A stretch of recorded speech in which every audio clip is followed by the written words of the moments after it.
Thank you very much, yes. And so this talk is about a joint work with Volodya and Tiani, who are both here. And it's more or less the continuation. So it's about the result that Volodya alluded to at the end of his talk. My talk is more or less a continuation of his, but I'll try to make it kind of self-contained. What's the setup of my talk? So I'm interested in a group G, which will be a contracting self-similar group.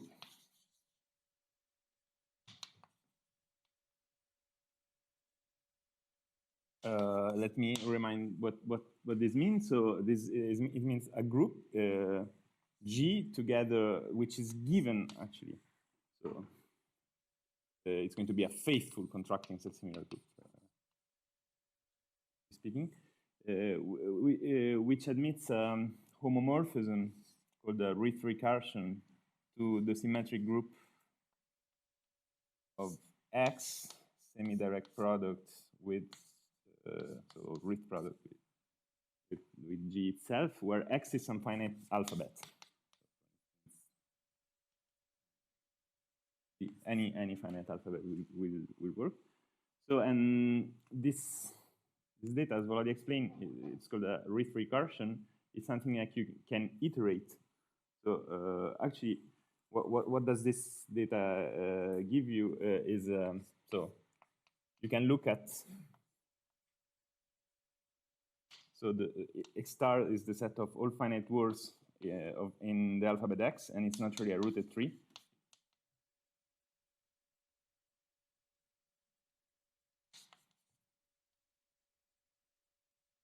So where the edges are of the form, you connect a word to words to any word which is a continuation of it to the right. And so the point is that the data of our Ritz recursion defines you an action of G on this rooted tree. And the word faithful there means that I suppose that this action is an embedding. How does it define an action? What does a Ritz recursion mean? It's just that I'm taking any G and I associating to it some permutation of X and a collection of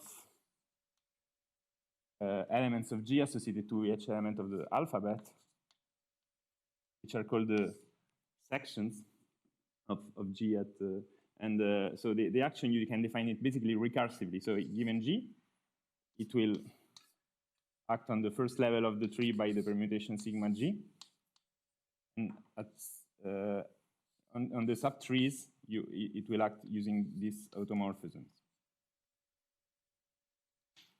First you act on it. And then the point is that you can continue. So because these are, again, elements of G, you can apply again the Ritz recursion. It will tell you how they act on the second level of the tree, et cetera, et cetera. So you can iterate the Ritz recursion and expand and get information on how G acts on any finite level of the tree. So this defines an action. Okay. And what does contracting mean?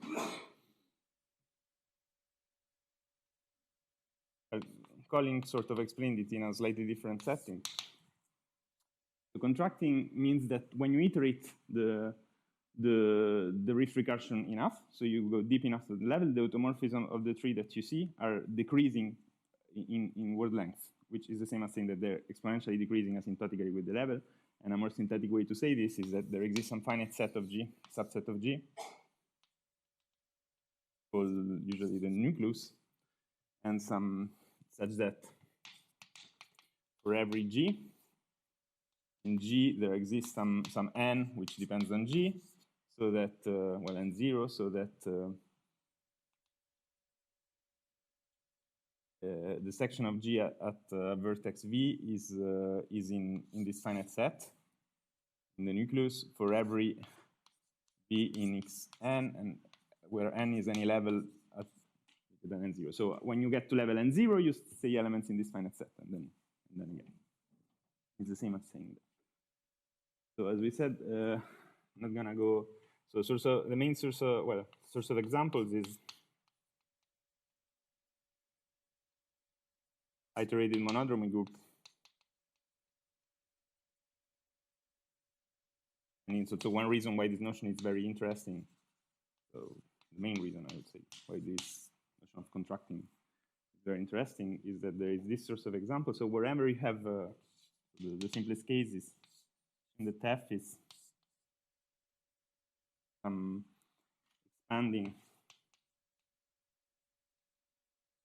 self-covering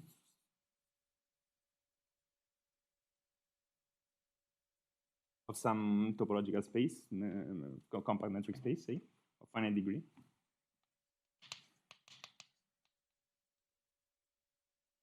Then, if you fix a point here, the fundamental group of the space has a natural action.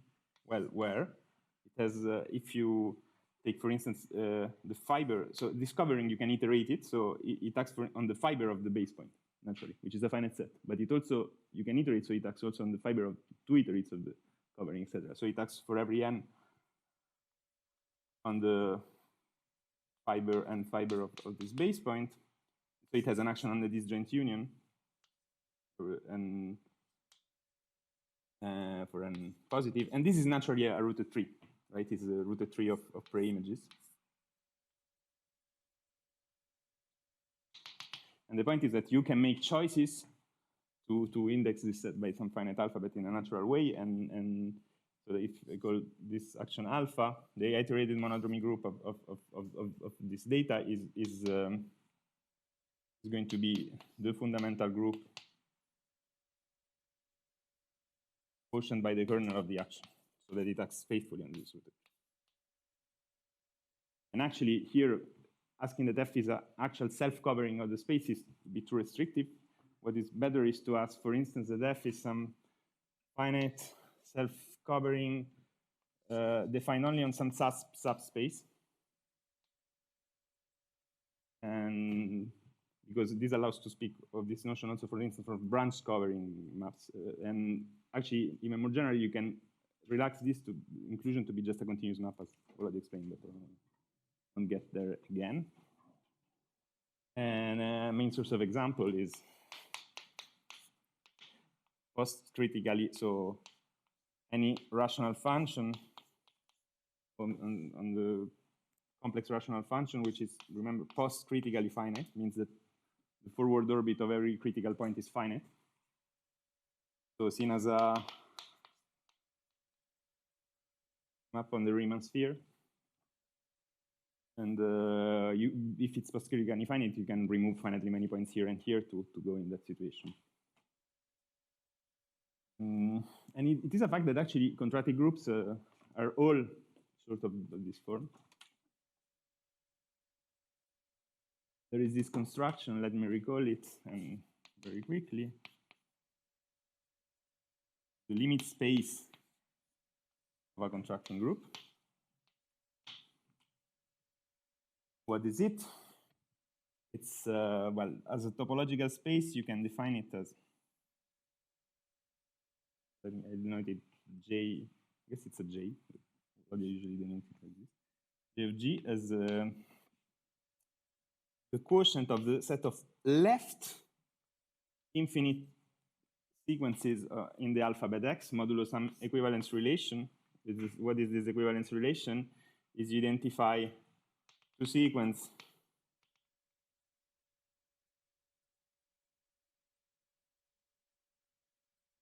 infinite sequences, left infinite sequences, if there exists a finite, a sequence of elements in the group taking only finitely many values. So actually, you can also ask it to be in the nucleus, is the same definition, such that the suffix of this infinite sequence are the image by this sequence.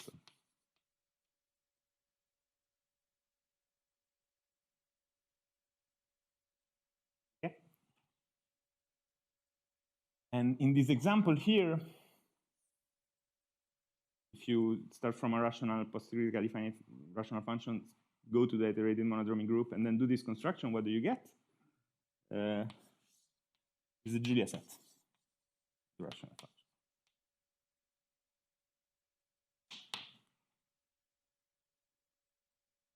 End of the reintroduction to contracting groups.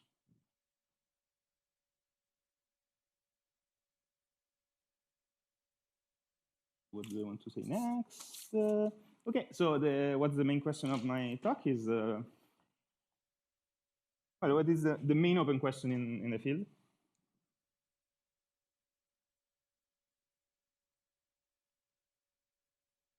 Are contracting groups or equivalent iterated monodromy groups of expanding maps always amenable?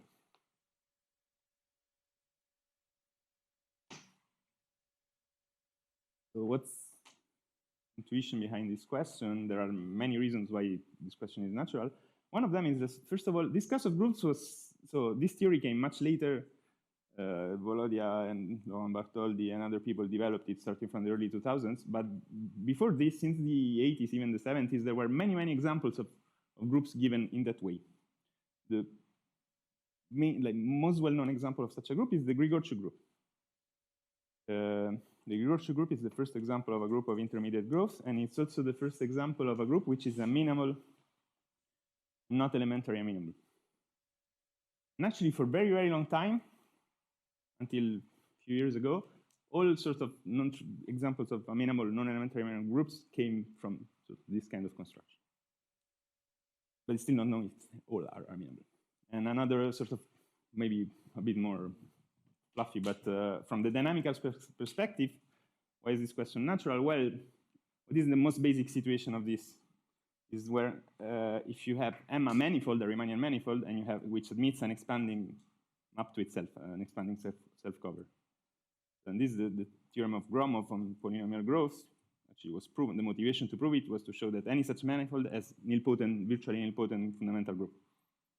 So in this case, actually, the group is very amenable for a different reason. And when you relax it, it's very natural. So and now, yeah. I'll come to it. Typically, they have explanation. Actually, it's rare that they have intermediate growth. The Grigorchuk group is special for many reasons. They have some expansion. Okay, I want to report. So our result is the progress on this question, which comes from another invariant that, that also Volodia spoke about it, which is the well-studied invariant in geometric group theory, which is in motivation. It was introduced as an invariant basically to study hyperbolic groups and symmetric spaces and then hyperbolic groups. And then it became important also in holomorphic dynamics, and which is conformal dimension.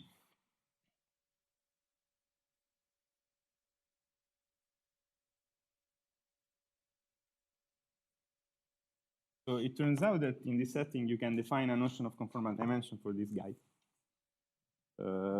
Let me say what the definition we give and then comment a little on it. So actually, it's going to be the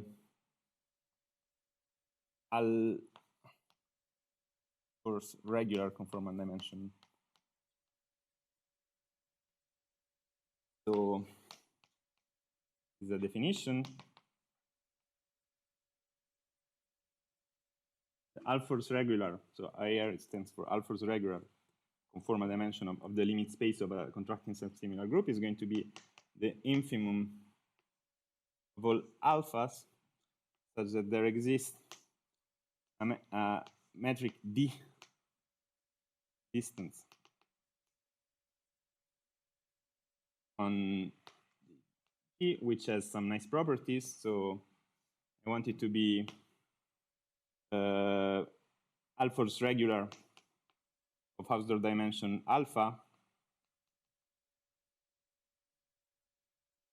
And I explain everything. And I want it to be something that in this setting we call quasi-conformal, which means that sort of respects some natural notion of roundness that is given by this definition of the space. So Alfor's regular with Hausdorff dimension alpha. So this just means 1 and 2. So 1 means that there exists a mu a finite measure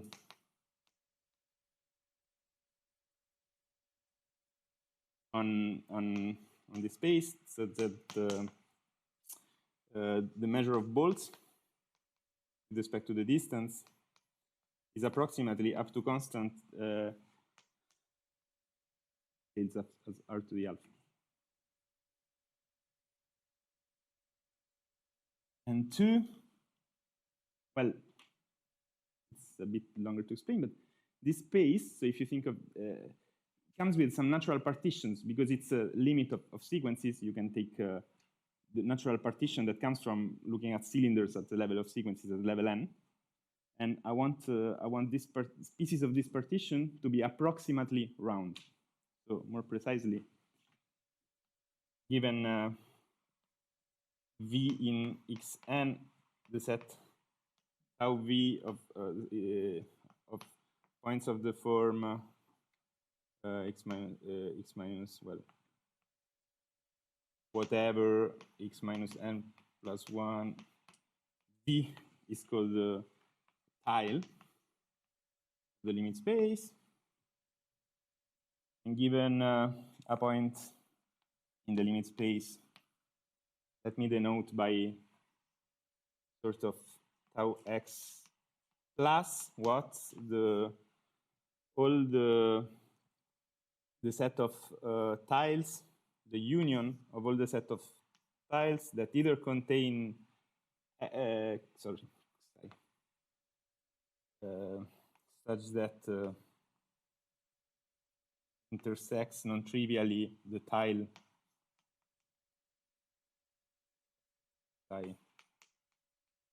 So I don't just look at tiles, but I partition my space into tiles, and then I fatten a little this partition by looking at all tiles that intersect.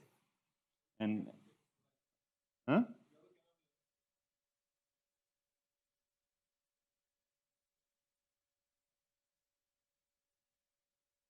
You're right, thank you.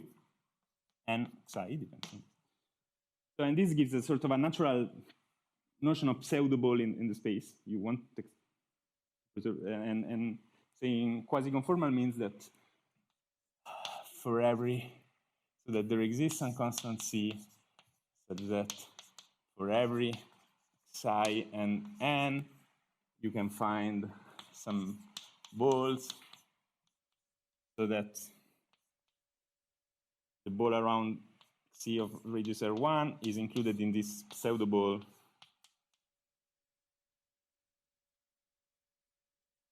And this is included in the ball of radius R2, and these two radius have comparable. Okay, so that's the definition of conformal dimension. As a comment, so actually I didn't say, but the limit space, you can also see it as naturally as a boundary of a hyperbolic graph.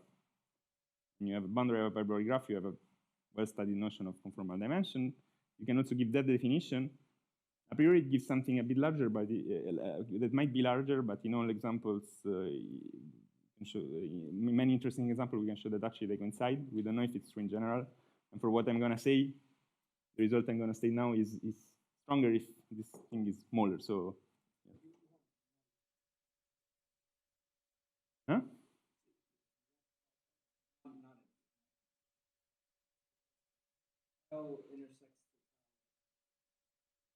Non-empty. Okay, so what's the theorem?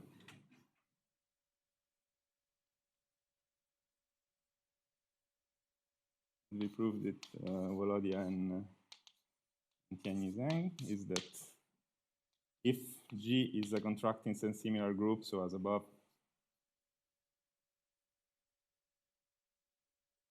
and if the Hausdorff regular conformal dimension of its limit space less than 2, then, well, in particular, G is amenable, but actually it's amenable for a stronger reason. In fact, every random walk on G, so determined by the choice of a probability measure mu, where mu is symmetric and has a finite moment condition, so L of G to the beta mu G finite for some beta bigger than this guy. So has the Liouville property.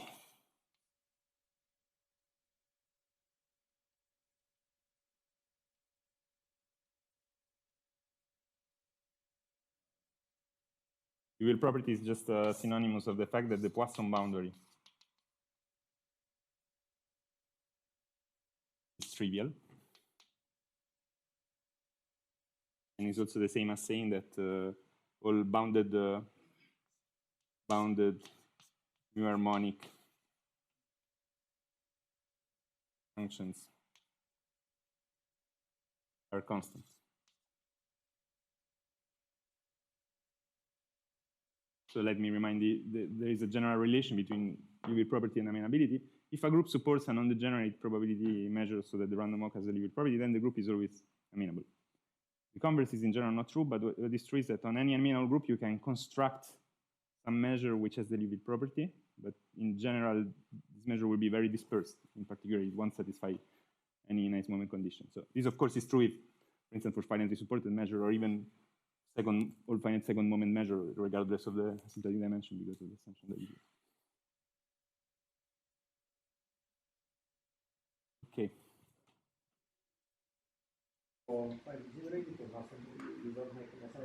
Yes.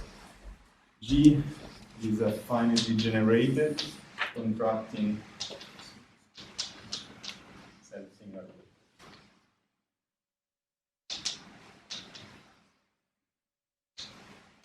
Thanks. Yeah, so I said as above, but this is important. If it's not finitely generated, you still have amenability, because you can apply this theorem to its finitely generated subgroups.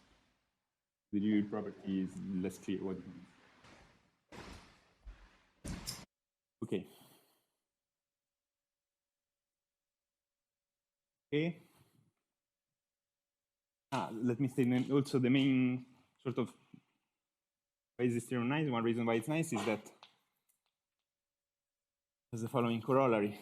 So for this class of examples, sort of most of them, it settles the problem. So I'm not sure if most is the right word, but the statement is this: is f is any post-critically finite rational function such that the Julia set of f is a strict subset of the sphere, the Riemann sphere, then the iterated monodromy group of f is amenable.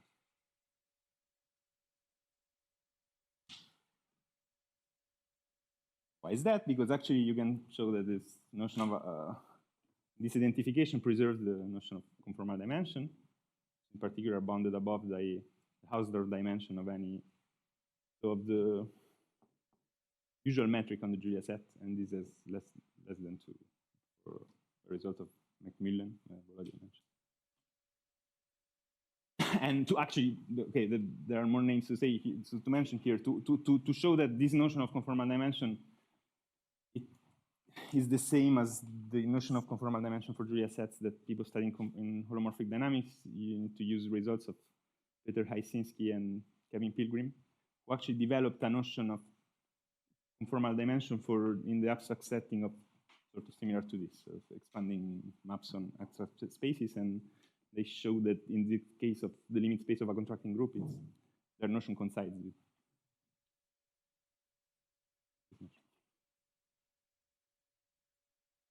Okay, so before I give an idea of how this thing is proven, I want to mention a little bit of the history behind this result. So it is not the first result establishing amenability of some class of contracting groups. As I said, the first example is somehow the Grigorchuk group that is amenable for the much stronger reason that it has sub-exponential growth, but also among groups of exponential growth, there were a lot of partial results in this direction. So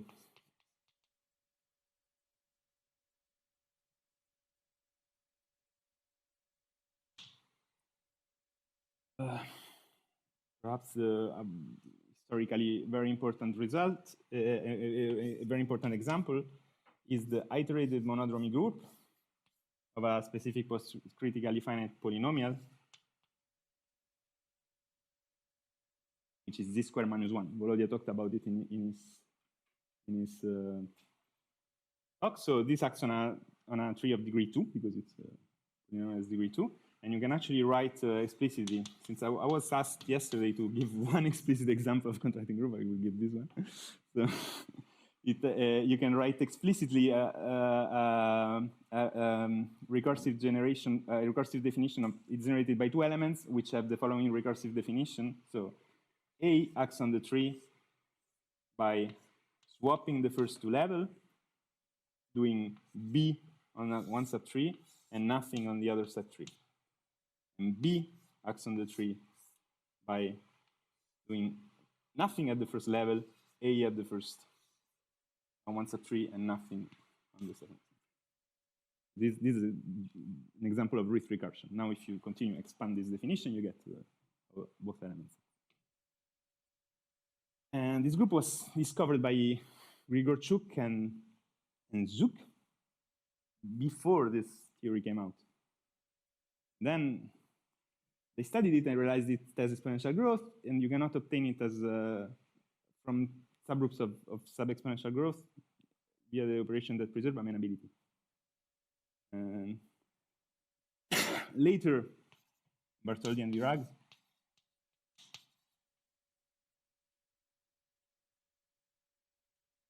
proved that G is amenable.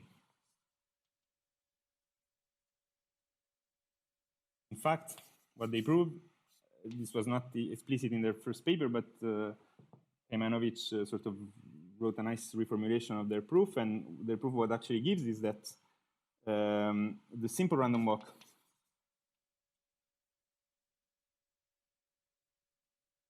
on G is Liouville.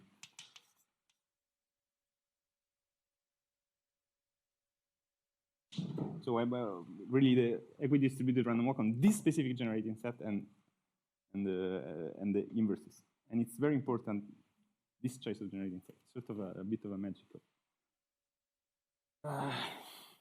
Okay, so their proof was quite influential.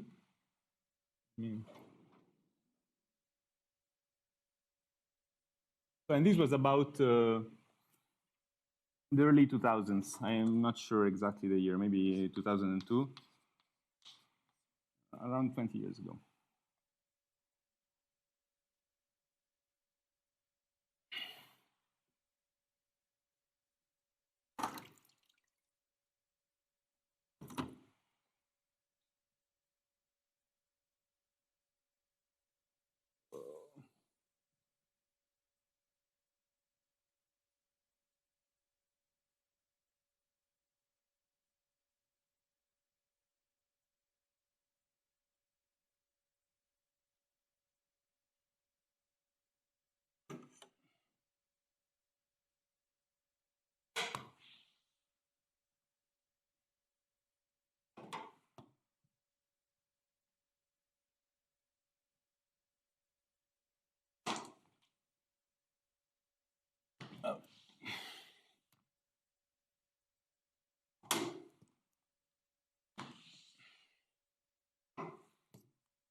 Oh.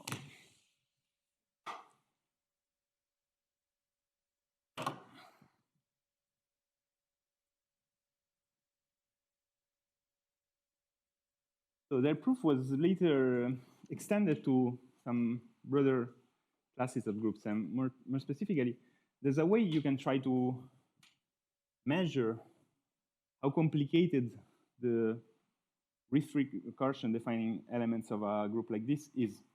And this was pointed out by Sitki. So given, also the setting is always the same. So given an element in a self-similar group, you can try to measure its sort of, called usually the activity, a function of n associated to G. So which is basically, you look at the Ritz recursion. In some subtrees, it will do something. In some subtrees, it will die. You continue. In some subtrees, it will die. And you count in how many subtrees it keeps doing stuff. So So what is this? Is the number of vertices at level n of the tree, so that the section of G, so the automorphism that you see on the subtree, is non-trivial. And so since elements are given by some recursion, you can see that to compute this function, there's also some linear recursion behind. There's some matrix that you must iterate. And this basically tells you that this function has only two possibilities. Either it's equivalent to a polynomial function of some positive degree, could be 0, could be constant, or it's exponential. Okay. What happens for the Basilica group? Well, you see every in the recursion I wrote there, every guy survives in exactly one subtree, which means that if you continue, this will always equal true. So actually, this is very, very simple. Is bounded function. And what Bartholdi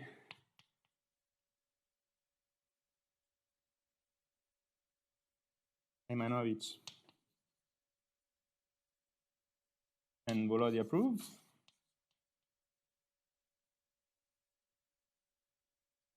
is that all groups with this property, so if you have a contracting self-similar group so that its elements have bounded activity in this sense, so this behavior with D equals 0, then this is always amenable. So, well, contracting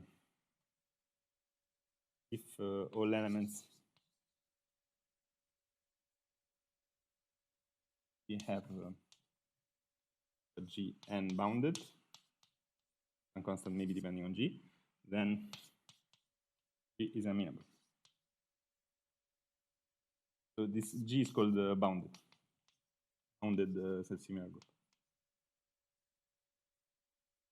So actually, it's easy to see that the set of elements that have a given growth rate, so this function, when you multiply two elements, is bounded by the sum of the corresponding function. So set of automorphisms that have a polynomial growth rate of degree D is actually a subgroup. So it's enough to check it for generators. And okay.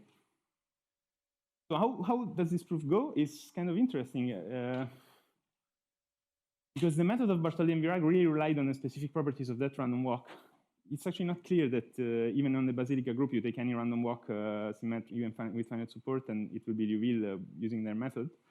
And in this case, it's even less clear. But what they do is to show that all such groups can be embedded in a sort of universal model group among these, where you can run by showing that there is one measure, finitely supported symmetric measure, which is Liouville on this ambient group. So the ambient group is amenable, and this goes to subgroups. So they don't quite show that it's Liouville, but kind of. That they're Liouville. Actually, this was later done by Amir and myself and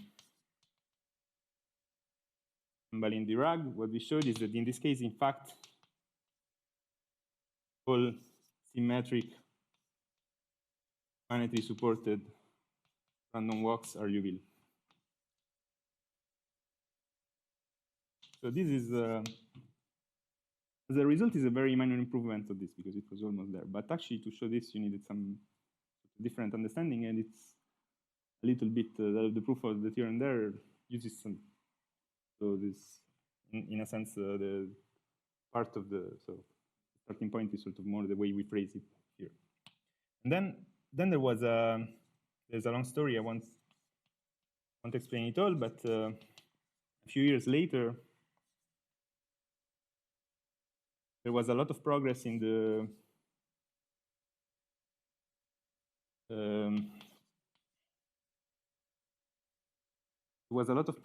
topic of amenability of groups, thanks to a theorem of Yushchenko and Monod, who found some very nice new examples of amenable groups and introduced a new method to prove amenability.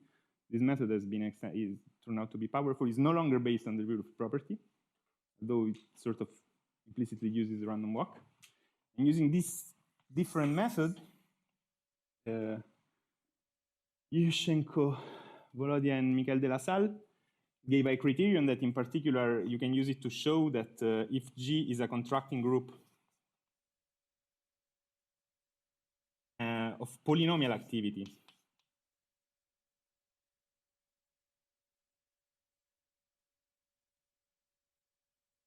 then G is amenable.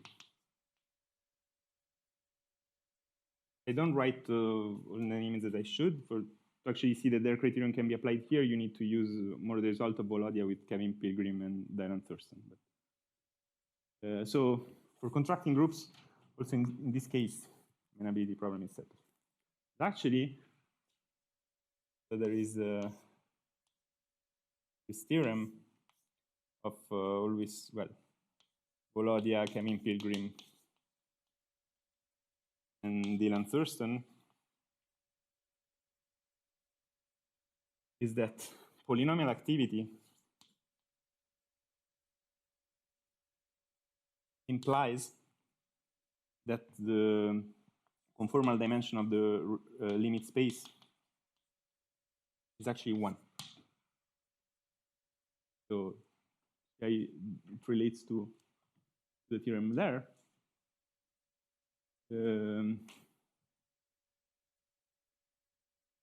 So the remaining, the point of this theorem is that it goes sort of beyond the dimension 1.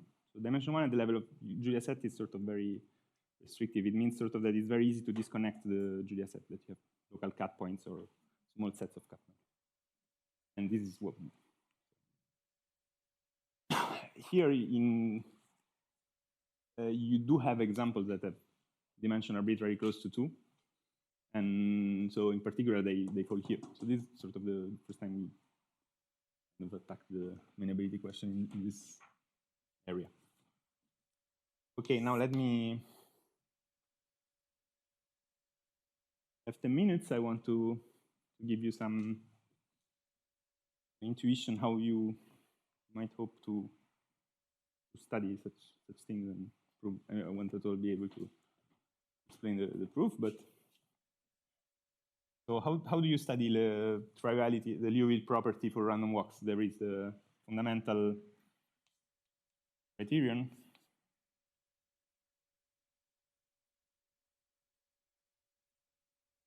The entropy criterion. Ivanovich.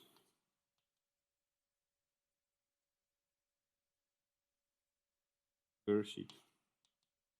And independently proven by Yves de Rienick. So this is no longer in the setting of self-similar groups. This is for all groups. So if G mu is a random walk on a group,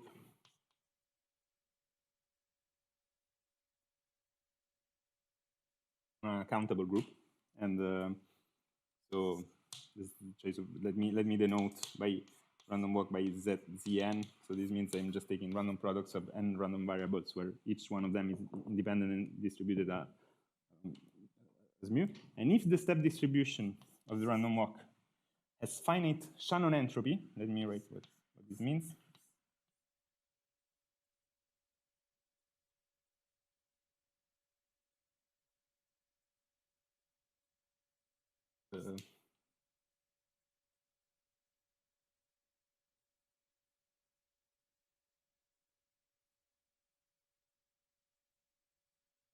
If this is called the Shannon entropy of the discrete random variable y1.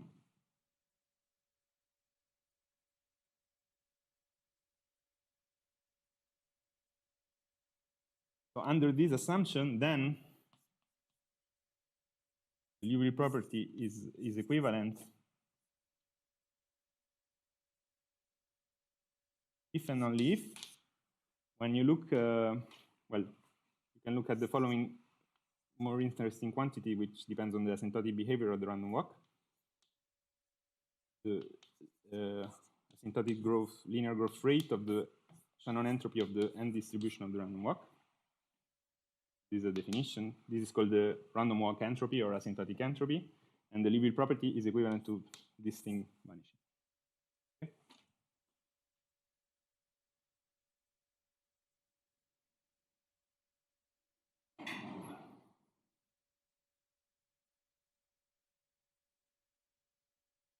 Now,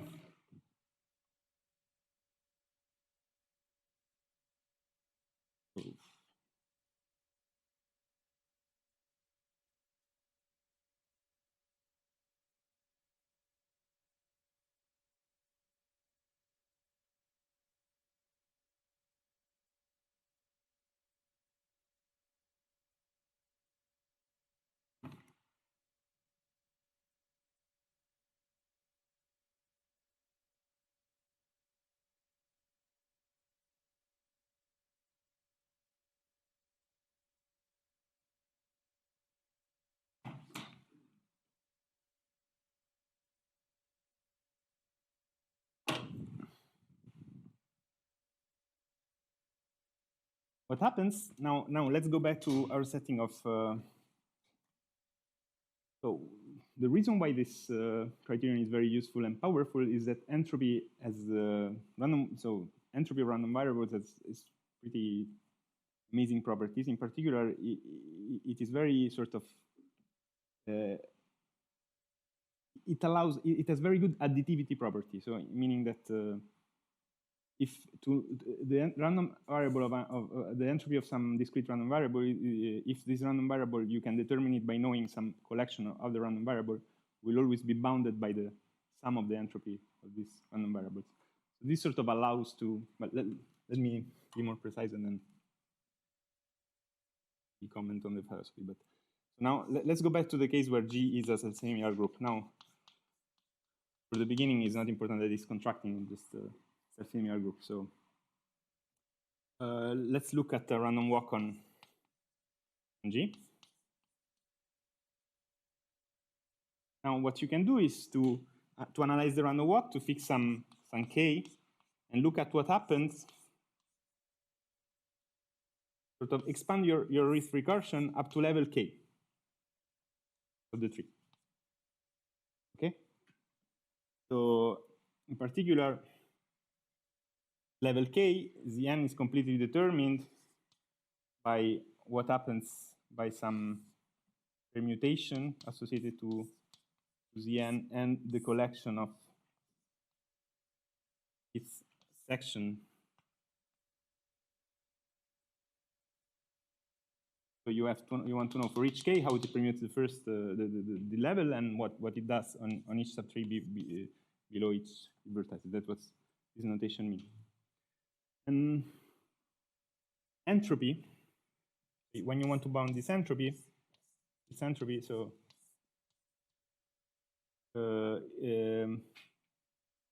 this is sort of so what is going to be true is that the entropy of the random walk is going to just be bounded by all these quantities. So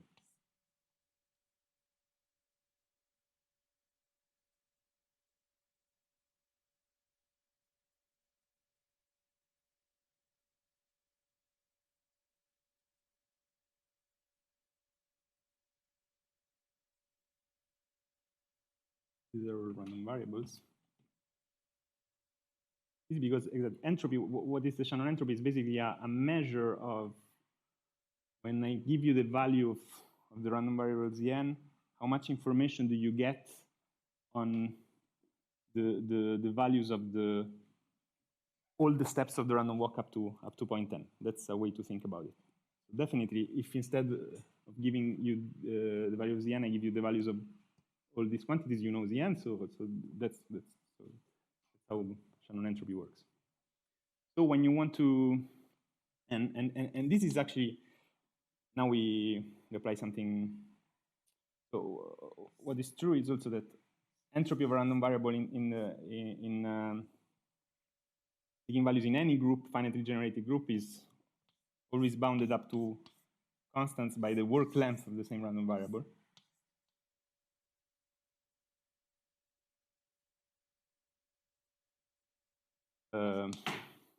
Well, up to also an additive constant, so there is so you have to take into account the fact that you're summing over number of vertices at the level plus, and this is also some const bounded. So this lives in a finite group when a k is fixed, and the size of this finite group is also actually comparable to the volume.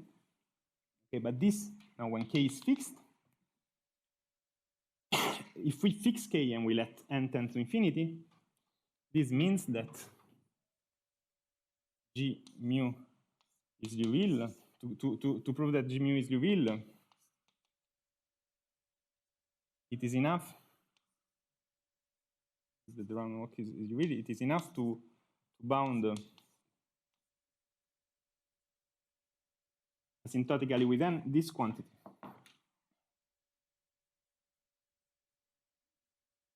Yes. Sorry?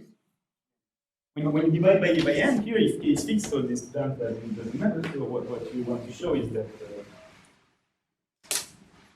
the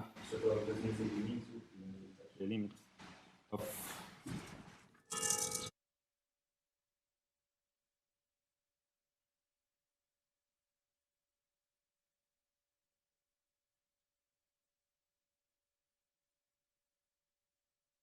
You would like to show that, sorry, there is k here. For every k, this is 0.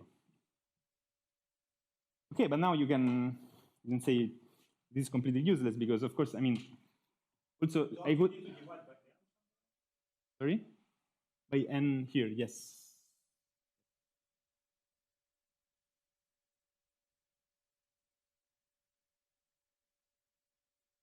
So what you want to control is basically how much at a given level, sort of the average contraction of some contraction of all the sections of the random walk. So now you can say, okay, it's obvious that I actually translated a problem into. So this is obviously true if this is true for the original random walk, and that's equivalent to the Liouville property. And this looks like quite more complicated. Why instead of studying the original random walk, I have to go to some level, study the sections there. These are no longer random walks; they're more complicated random variables. You don't understand. Well, but here I have a k, and I have to do this for every k. So actually, what you do is not to show directly that this limit is 0. It's to show that this limit is bounded by some constant for every given k, and then to show that this constant goes to 0. K is going to infinity. In the other word, this strategy is sort of some.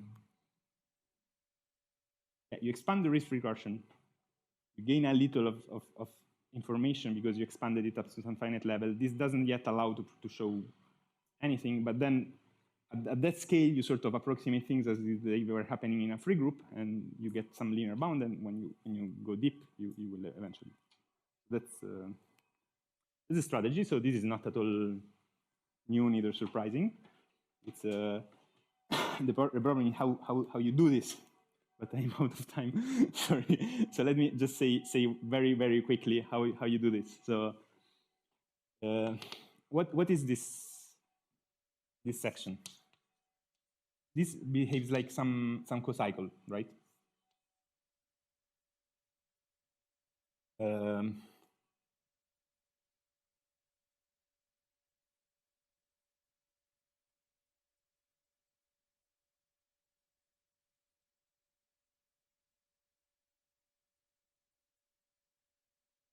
So first of all, to understand this process, what you first need to understand is how this point. So this point is just is doing a random walk on the nth level of the tree.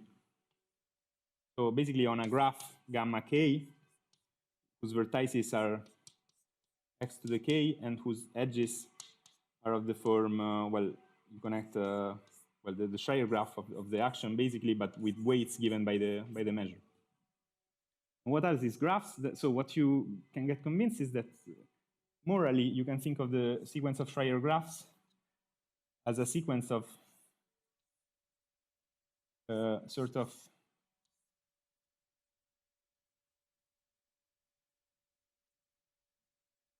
you have this limit space of the group, which is actually defined as a quotient of asymptotic quotient of these guys, and the sequence of Schreier graphs sort of tell you what is the geometry of this limit space, of this fractal space at finer and finer scale. You can think of them as a nerve of some well-chosen coverings of this limit space. So what does the conformal dimension less than 2 assumption tell you about this? Well, it will tell you that it will allow, you can translate, using this point of view that these Schreier graphs are sort of approximating the limit space, you can translate the bound on the conformal dimension on the limit space into some bounds on the effective conductance between certain subsets of this graph. So there is no connection between conformal dimension and potential theory. So an effective conductance is something that controls how finite Markov chains work, and this allows to get a very good control on how this thing here is moving around in the graph, and to show that actually it's hard for this work to explore. It gets harder and harder for this work to explore the whole graph. And on the other hand, there is a completely different argument based on the theory that Volody explained of contracting models, that to show that if you want the word length of this to grow, this would be forced to explore a large portion of the graph, and there is a tension between these two things, and that's how more or less the proof goes. And I stop here.